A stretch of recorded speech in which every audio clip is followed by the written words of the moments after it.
ओम नमः शिवाय। शिवजी सदा सहाय। ओम नमः शिवाय। गुरुजी सदा सहाय। जय गुरुजी। गुरुजी के चरणों में शत शत कोटि कोटि प्रणाम। जय गुरुजी संगत जी। आज गुरुजी की कृपा से मैं गुरुजी की किताब दिव्य आभा, जो हमारे लिए सबसे बड़ा गुरु ग्रंथ है, पढ़ने जा रही हूँ। आप सब संगत जी भी सुनिएगा। जय गुरुजी। शुक्राना गुरुजी। सदा दानी पिता परमेश्वर। गुरुर् ब्रह्मा गुरुर्विष्णु गुरुर्देवो महेश्वर, गुरुर साक्षात पार ब्रह्म तस्मै श्री गुरुवे नमः। हम उस अदृश्य और अज्ञात शक्ति में विश्वास रखते आए हैं, जो हमारी आस्था और विचारों से अपनी उपस्थिति का ज्ञान देती रही हैं। विभिन्न युगों से वे अवतरित होती रही हैं और इस युग में वे गुरुजी के रूप में हमारे बीच आई हैं। इस पृथ्वी के सभी वासी भले ही उनसे अपरिचित हों, उनके उदात्त कल्याण की भावना से लाभान्वित हुए हैं। ऐसे अनेक अवसर आए हैं जब हमें हर क्षण उनके अविरत आशीर्वाद प्राप्त हुए हैं। इतने छोटे से प्रसंग में उनके बारे में सब कुछ कहना और लिख पाना असंभव है। फिर भी मैं अपने कुछ संस्मरण आपसे बांटना चाहूँगी। प्रारंभ में हमें उनके मंदिर में आने में संशय था, क्योंकि हमें सदा से संत और सन्यासियों में विश्वास नहीं रहा है। ये भी सत्य है कि उनकी दिव्य कृपा तभी प्राप्त होती है जब वे चाहें। इस प्रकार गुरुजी ने हमें नवंबर 1995 में जालंधर में अपने पास बुलाया। मेरे पति एक गंभीर त्वचा रोग की समस्या से पीड़ित थे, जिसे सोराइसिस के नाम से भी जाना जाता है। पिछले 8 वर्षों में हर प्रकार के उपचार करवा लिए थे, किंतु लाभ नहीं हुआ था। सिर से पांव तक उनके शरीर में लाल चकत्ते हो रहे थे, जिन पर श्वेत पपड़ी जमी हुई थी और सदा खुजली होती रहती थी। उनका सिर पाषाण की भांति सख्त था और उनके जननांग भी इस रोग के प्रकोप से नहीं बचे थे। उनका मानसिक कष्ट और बढ़ रहा था, जब उनके परिचित भी उनके पास खड़े नहीं होना चाहते थे। कुछ और उपाय न होने के कारण हम हिचकिचाहट के साथ गुरुजी के दर्शन के लिए गए। पूर्वालोकन करते हुए मैं सोचती हूँ कि हम कितने भाग्यवान थे।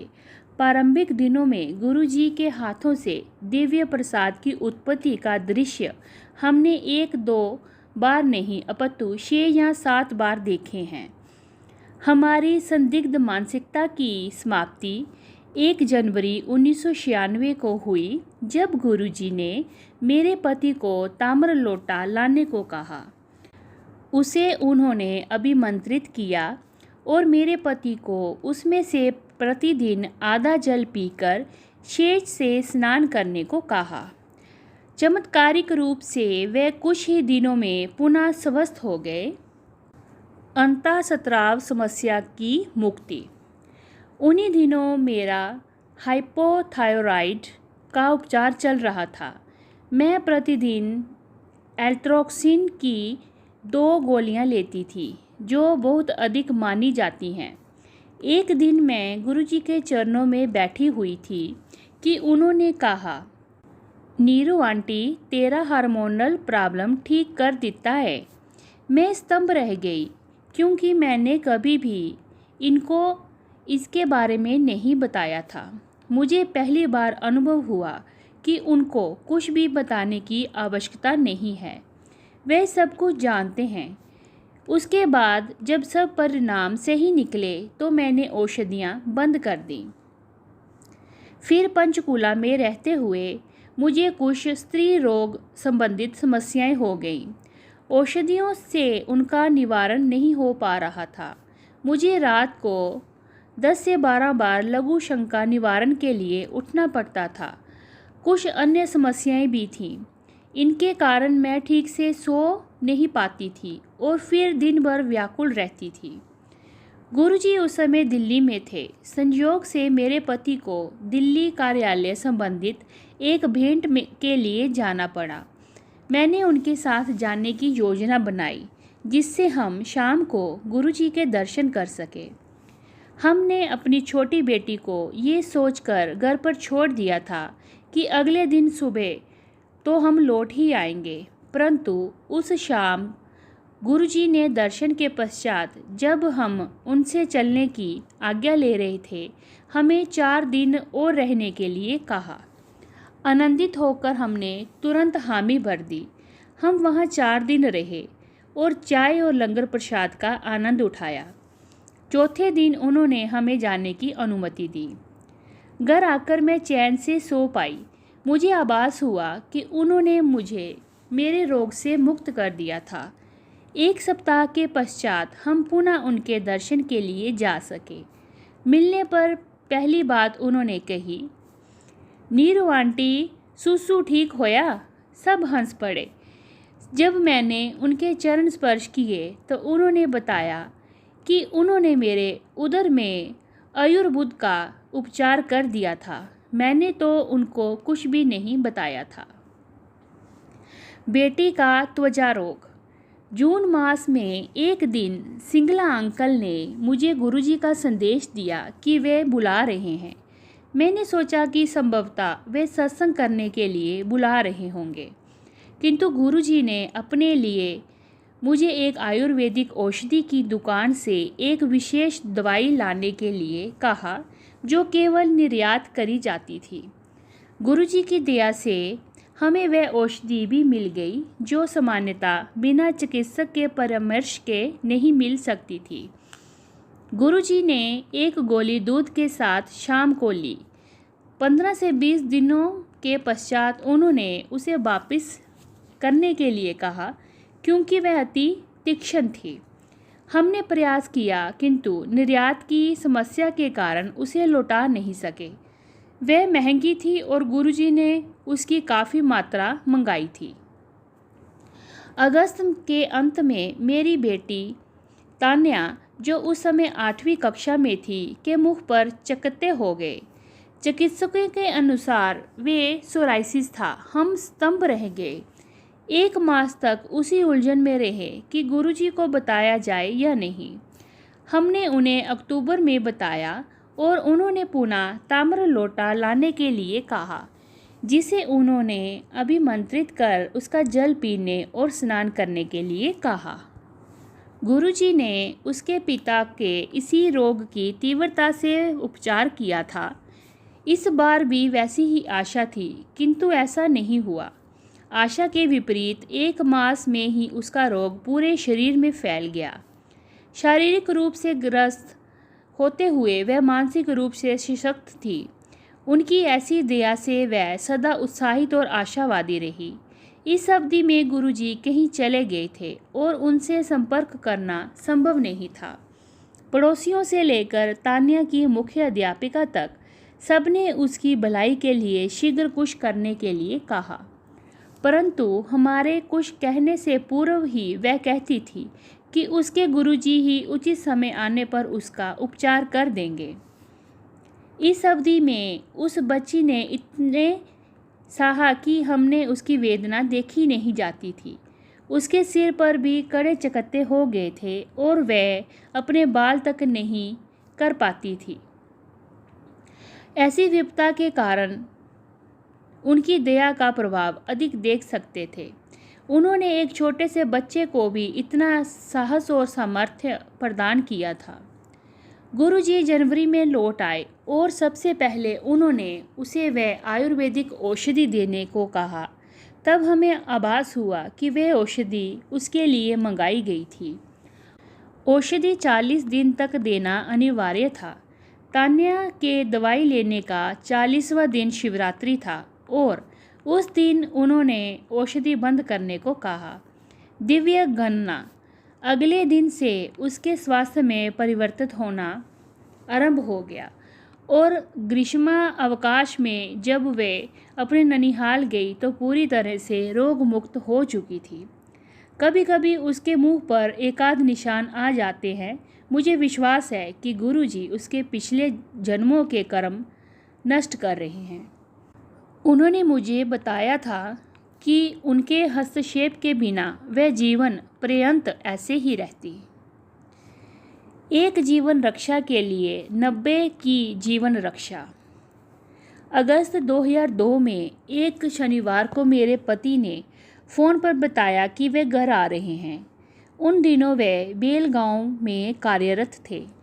वे शनिवार को गोवा एक्सप्रेस में चढ़े और सोमवार को प्रातः घर पहुंचने वाले थे। उसी दिन मैं और मेरी बेटी गुरुजी के दर्शन के लिए गए। वह दिन अति आनंददायक था क्योंकि गुरुजी ने मुझे अपने पास बिठाया और मेरे से लंबा सत्संग कराया। मैंने लंगर भी अधिक किया क्योंकि किसी कारणवश मेरी थाली में दाल या सब्जी वाले स्थान पर लाल मिर्च की चटनी परोस दी गई थी। ये कैसा संजोग था। चटनी समाप्त करने के लिए मुझे अधिक चपातियाँ और दाल खानी पड़ी। गुरुजी से आज्ञा लेते समय वे बोले, आंटी आज तेरा कल्याण कर दिता। मैं आनंदित थी। प्रातःकाल मेरे पति के फ़ोन से मेरी नींद टूटी। वे बोले कि सब कुछ ठीक है और चिंता की कोई बात नहीं है। फिर उन्होंने बताया कि उनकी रेलगाड़ी के कुछ पहिए पटरी से उतर गए थे। इतना कहकर उन्होंने फ़ोन बंद कर दिया। तब मैंने पिछले दिन गुरुजी के यहाँ की घटनाओं से संबंध स्थापित किया और मैं भावुक हो गई। टीवी लगाने पर मैंने समाचारों में सुना कि उस गाड़ी के 7 पहिए पटरी से उतरे थे किंतु कोई घायल नहीं हुआ था। मैं अत्यंत बेचैन थी और तुरंत बड़े मंदिर गई। वहाँ पर सबसे पहले मुझे श्री सिंगला की बेटी आरती मिली। मेरे मनस्थिति से अपरिचित उसने पिछली रात को इतनी चटनी खाने के लिए मेरा परिहास किया। जब मैंने उसे रेल दुर्घटना की बात बताई तो वह स्तंभ रह गई। उसने तुरंत अपनी माँ को बुलाया और उन दोनों ने मुझे गले से लगा लिया। हमारी आंखों से अश्रुधारा प्रवाहित हो रही थी। हमने वे दिन आपस में सत्संग करते हुए व्यतीत किया। उस दिन संध्या में जब मैं गुरुजी के पास गई तो उन्होंने पूछा कि क्या मैं उनको रेल दुर्घटना के बारे में बताने आई हूँ। मैं केवल अपना सिर हिला सकती थी। उन्होंने कहा कि एक भक्त को बचाने के लिए उन्होंने 90 अन्य यात्रियों की जीवन रक्षा करी थी।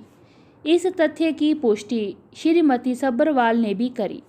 क्या इस पुष्टि की आवश्यकता है? उन्होंने कहा कि उस रात को 1:30 बजे अचानक गुरुजी ने कहा कि उन्होंने 90 लोगों को जीवन दान दिया था। वही रेल दुर्घटना का समय था। दिल्ली में बैठे हुए उन्होंने पुणे के पास ये चमत्कार किया था। क्या परमेश्वर के अतिरिक्त ऐसा कोई कर सकता था? प्रार्थना का बल। गुरुजी को बोलने की आवश्यकता नहीं है। हृदय से कही हुई प्रार्थना उनके पास पहुंच जाती है। एक दिन प्रातःकाल में शिव पुराण पढ़ रही थी। उसमें एक संदर्भ आता है कि ईश्वर भौतिक रूप में किसी को स्पर्श नहीं करते, किंतु यदि वे ऐसा करें तो कुल की आने वाली पीढ़ियों को उनका आशीर्वाद प्राप्त हो जाता है। मैंने सोचा कि गुरुजी कैसे दूर से ही आशीष देते हैं। शाम को हम गुरुजी के यहाँ पहुँचे तो वे अपने कक्ष में थे और हमें बुला रहे थे।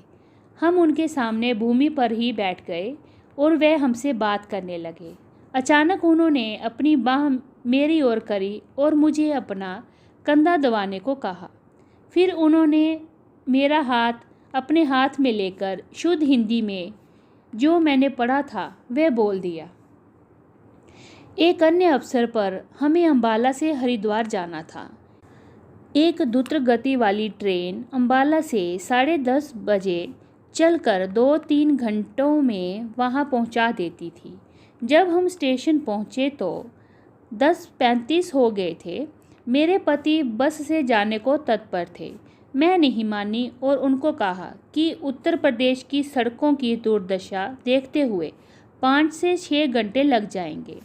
हमने एक कुली से पूछा तो उन्होंने कहा कि वे कभी भी देरी से नहीं चलती, परंतु आज वह 10 मिनट देरी से चल रही है।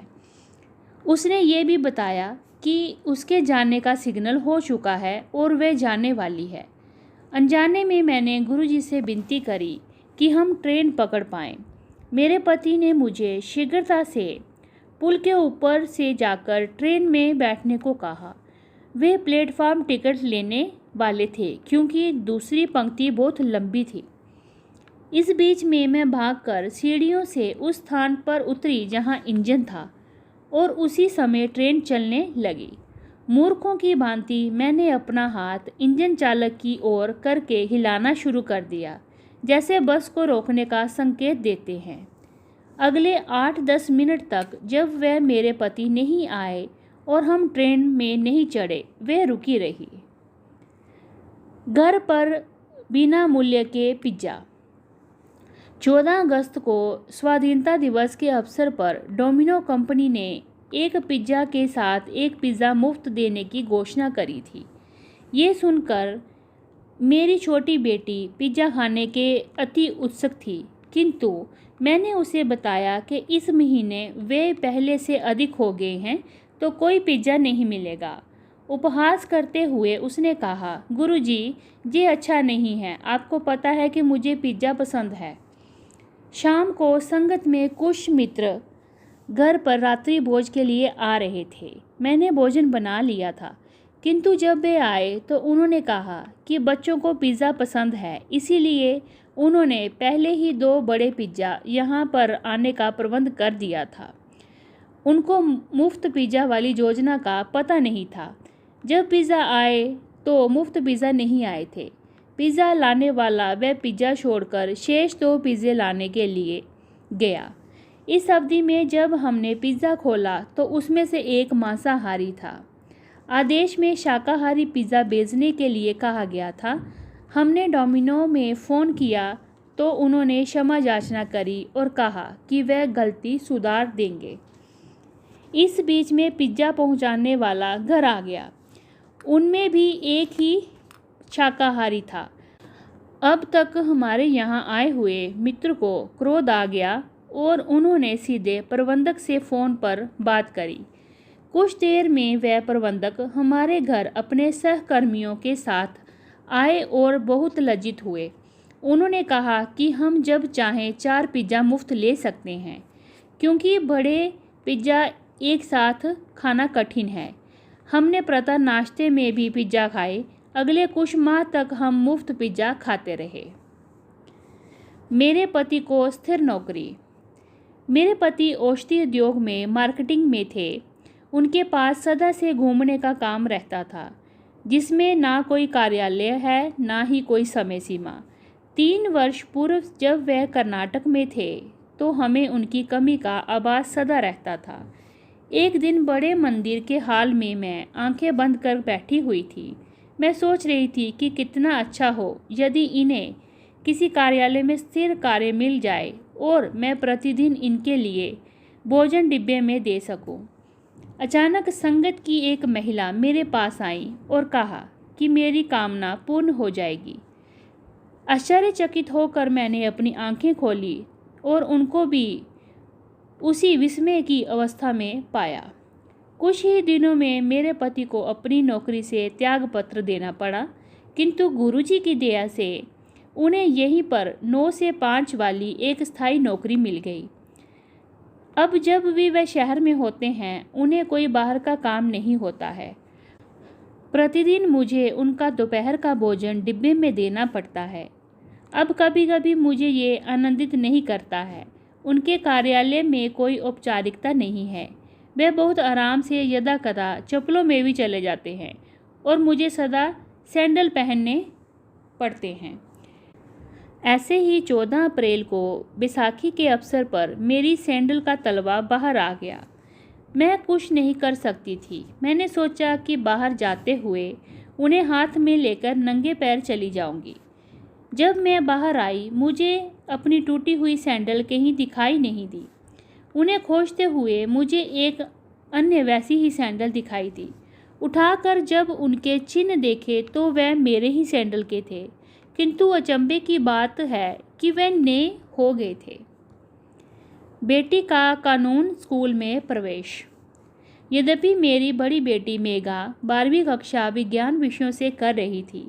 गुरुजी नहीं चाहते थे कि वह आगे विज्ञान पढ़े।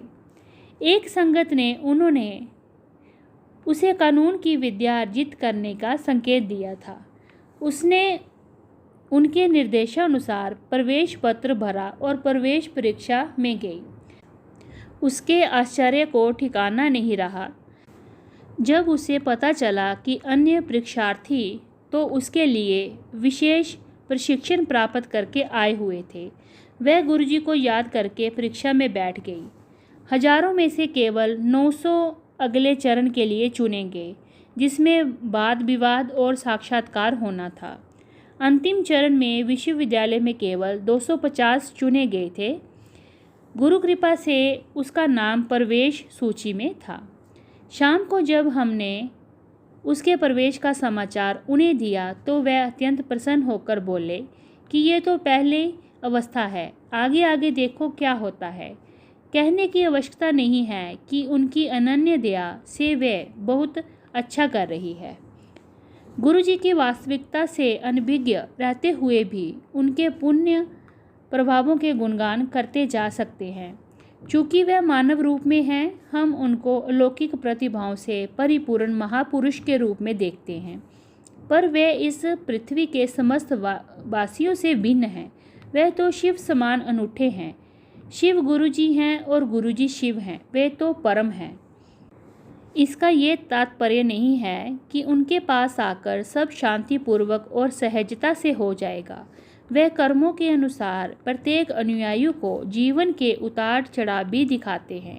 वह समस्त संबंधों की अनिवार्यता के दर्शन भी करा देते हैं। जब प्रतीत होता है कि आप अकेले हैं, संवेदित होकर वे अपनी निकटता जता देते हैं। कोई बात कहे बिना भी वे अपनी सुगंध के माध्यम से आपके पास आ जाते हैं। यद्यपि ये अति कठिन है कि इस मायावादी संसार से मुक्त होकर उनको समर्पण करने में ही हित है, लेकिन किंतु परंतु छोड़कर उनके बताए पथ पर चलना ही श्रेष्ठ है। जीवन कितना सरल और मधुर हो जाता है। जीवन के सकारात्मक रूप देखते हुए आस्था सहित आनंद लेने में ही लाभ है। वे सर्वज्ञाता, सर्वशक्तिशाली और सर्वविद्वान हैं। वे हमारे पता लगे बिना ही सुनते हैं, देखते हैं और जो हितकर हो वह करते हैं। मेघा ने उनके लिए ये कुछ पंक्तियाँ लिखी हैं। गिरकर उठते हैं हम क्यों, हंसकर सहते हैं दर्द हम क्यों, मुस्कुराते हैं वर्षा में हम क्यों। कारण है आपकी अमूल्य दया जो हमें मिली है। जीवन में है आपका प्रेम जो सदा हमारे साथ है। आप हमारे जीवन की परम शक्ति हैं। आप ही मानव रूप में सर्वोच्च शक्ति हैं। आप हर शंका का अंतिम समाधान हैं। आप ही दयालु जल दाता मेघ भांति सबके परम आनंद हैं। हम आपसे प्रेम करते हैं, आदर देते हैं, नमन और प्रार्थना करते हैं। आप हमें अपने हृदय में स्थान दें और सदा वहीं पर स्वीकार करें। धन्यवाद गुरुजी। ये सत्संग श्रीमती नीरू भारद्वाज आंटी जी का है। जय गुरु जी, शुक्राना गुरु जी। ओम नमः शिवाय, शिवजी सदा सहाय। ओम नमः शिवाय, गुरुजी सदा सहाय। जय गुरु जी, शुक्राना गुरु जी।